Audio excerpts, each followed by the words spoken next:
नमस्कार, आप देख रहे हैं जागते रहो। मैं हूं आपके साथ सृष्टि पांडे। आपको बता दें, जिस तरीके से 140 करोड़ भारतीयों को ठेस पहुंचाना मालदीव की मौजूद सरकार को महंगा पड़ गया है। आपको बताएं कि हिंदुस्तानियों की ललकार दी तो दुनिया भर में पकड़ रखने वाले सोशल मीडिया के प्लेटफॉर्म्स पर बाइकॉट मालदीव ट्रेंड होने लगा। चौतरफा गिरी मालदीव सरकार ने 24 घंटे के भीतर अपने घुटने टेक दिए और तीनों मंत्रियों को सस्पेंड कर दिया। देखिए इस रिपोर्ट में।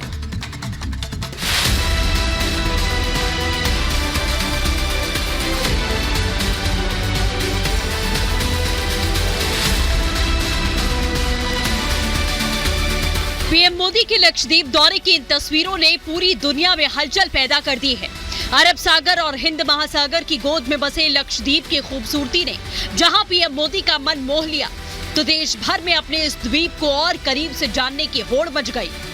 मगर पीएम मोदी की इस तस्वीरों से चीन के इशारों पर चलने वाला मालदीव बुरी तरह से परेशान हो गया और इस कदर बौखला गया कि उसने कूटनीतिक मर्यादाओं को भी तार-तार कर दिया।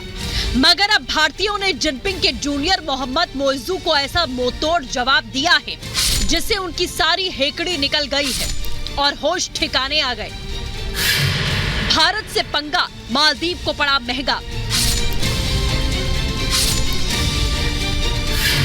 मालदीव की गुस्ताखी उसी पर पड़ी भारी। दोस्त का तिरस्कार, घर में घिरी सरकार। एक मशहूर कहावत है, शीशे के घरों में रहने वाले दूसरों के यहाँ पत्थर नहीं फेंकते। मगर ये बात चीन की चमचागिरी में आतुर मालदीव कहाँ समझेगा। दुर्भाग्य से वही मालदीव जहाँ बीते साल सत्ता परिवर्तन के बाद से सत्ता की चाबी चीनी पैरोकारों के हाथ में चली गई, जो भारत विरोध के एजेंडे में इतने आगे निकल गए कि पिछली वो बातें भी भुला दी। जब 2014 में भारत ने मालदीव को पानी भेजकर प्यास बुझाई थी, तो कोरोना काल में जीवनदायिनी मेड इन इंडिया मुफ्त वैक्सीन दी, या फिर 1988 में मालदीव की संप्रभुता पर मंडरा रहे खतरे के बीच में भारतीय सेना ने तत्कालीन राष्ट्रपति की रक्षा की थी। मगर मालदीव में जब से चीनी प्रेमी मोहम्मद मोइजू ने बागडोर संभाली है, तब से उन्होंने अपने सबसे भरोसेमंद पड़ोसी के हाथ खींचकर चीन का लाल झंडा थाम लिया है। मगर अब उसके 3 मंत्री मरियम शेवना, मालशा शरीफ और महजूम माजद ने भारत से नफरत का ऐसा इजहार किया जिसने सभी हदें पार कर दी। उन्होंने न सिर्फ पीएम मोदी के लक्षद्वीप दौरे पर जहर उगलते हुए उनके खिलाफ अपशब्दों का इस्तेमाल किया, बल्कि उन 140 करोड़ भारतीयों को गंदा बता दिया जिन्होंने मुसीबत के हर वक्त मालदीव की मदद की, जो आज मालदीव की दाल रोटी चलाने वाले पर्यटन उद्योग के सबसे बड़े हिस्सेदार हैं। मालदीव की चीन परस्त सरकार के मंत्रियों के अपशब्दों पर भारत में भारी आक्रोश है।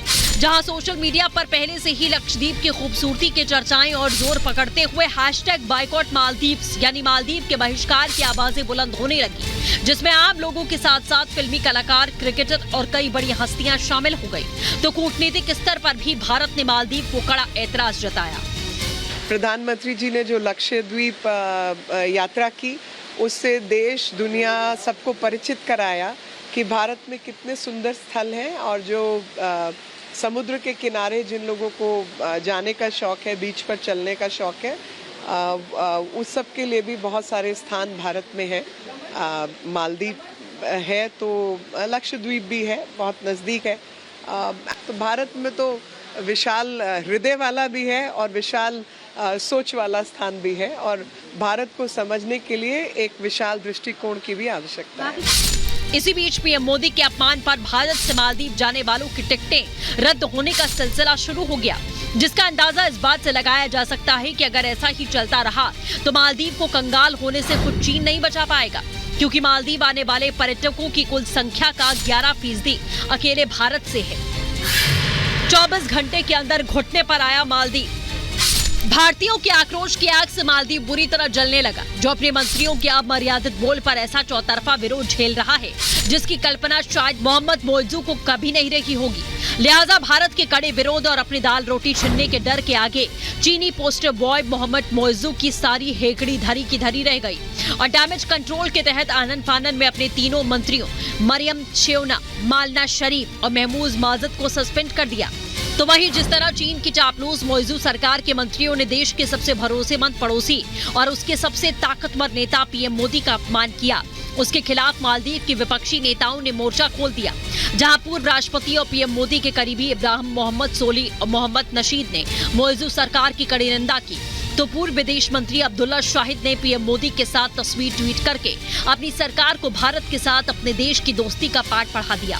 पीएम मोदी और भारतीयों के खिलाफ अपशब्दों और उस पर भारी विरोध के बाद मालदीव की मौजूद सरकार की अकलब ठिकाने है, क्योंकि उसे ये अच्छी तरह पता है कि भारत को नाराज करने की कीमत क्या होगी। जो चीन के साथ कितनी भी गलबैयां कर ले, मगर चीन भारत जैसा भरोसेमंद देश नहीं है जिसकी वानगी उसे अपने दूसरे पड़ोसी श्रीलंका के मौजूदा हाल से देखने को मिलती है। ऐसे में मालदीव अगर पीएम मोदी के लक्षद्वीप जाने और प्रतिस्पर्धा में पिछड़ने के चुड़ में मर्यादा को तोड़ता है, तो भारत के पूर्व प्रधानमंत्री अटल जी ने कहा था, जो कभी आतंकिस्तान के लिए कहा था कि चिंगारी का खेल बुरा होता है। Bureau report, Republic Bharat. तो किस तरीके से इस बयान के बाद में अपने ही घर में घिर चुकी है मालदीव सरकार, वो आपको बता दें कि इब्राहिम मोहम्मद सालेह जो कि पूर्व राष्ट्रपति हैं, उनकी ओर से कहा गया कि भारत के खिलाफ नफरती भाषा की उन्होंने यहां पर निंदा की है। इसी के साथ में उन्होंने ये भी कहा कि ऐसे बयानों से संबंध खराब ना होने दिए जाएं। ये तमाम बातें कही गई। इसी के साथ जो पूर्व राष्ट्रपति मालदीव के रहे हैं मोहम्मद नशीद, उनकी ओर से भी कहा गया कि प्रमुख साझेदार देश के नेता के प्रति ऐसी भाषा बिल्कुल गलत है और निंदनीय है। मालदीव सरकार को इस पर सफाई देनी चाहिए। ये पूर्व राष्ट्रपति कह रहे हैं, अपने ही घर में सरकार गिर रही है। इसके बाद अब्दुल्ला शाहिद की ओर से भी कहा गया, जो कि विदेश मंत्री रहे हैं मालदीव के पूर्व, उन्होंने कहा कि भारत परखा हुआ दोस्त और सबसे बड़ा साझेदार है, जिस पर इस तरीके की टिप्पणी करना, नेता संयम बरतें और वो सोशल मीडिया पर एक्टिविस्ट नहीं है। सोशल मीडिया के इस तरीके की बातें कही गई। अहमद अदीब जो कि पूर्व उपराष्ट्रपति रहे मालदीव के, उनकी ओर से कहा गया कि भारत को लेकर नेताओं की बयानबाजी बेहद दुर्भाग्यपूर्ण है और आज के दौर में अच्छे संबंध रखना जरूरी है। तो अपने ही देश में नेता किस तरीके से यहां तल्ख टिप्पणी कर रहे हैं वो साफ तौर पर आपने यहां पर देखा। लेकिन इसी के साथ में भारत में सोशल मीडिया पर आम लोग तो बायकॉट की बात कर ही रहे हैं और नेता, अभिनेता, इसी के साथ में खिलाड़ी, उनकी ओर से भी इन बातों का जिक्र किया गया। आपको बता दें, सचिन तेंदुलकर, जॉन इब्राहिम, इसी के साथ सलमान खान, अक्षय कुमार, इन तमाम अभिनेताओं ने, सुरेश रैना क्रिकेटर, इन तमाम अभिनेता और क्रिकेटर्स ने इस बात का जिक्र किया कि लक्षद्वीप बेहद सुंदर है, खूबसूरत है, हमें जाना चाहिए। और मालदीव की ओर से जिस तरीके की टिप्पणी की गई उसको निंदा की है। इसी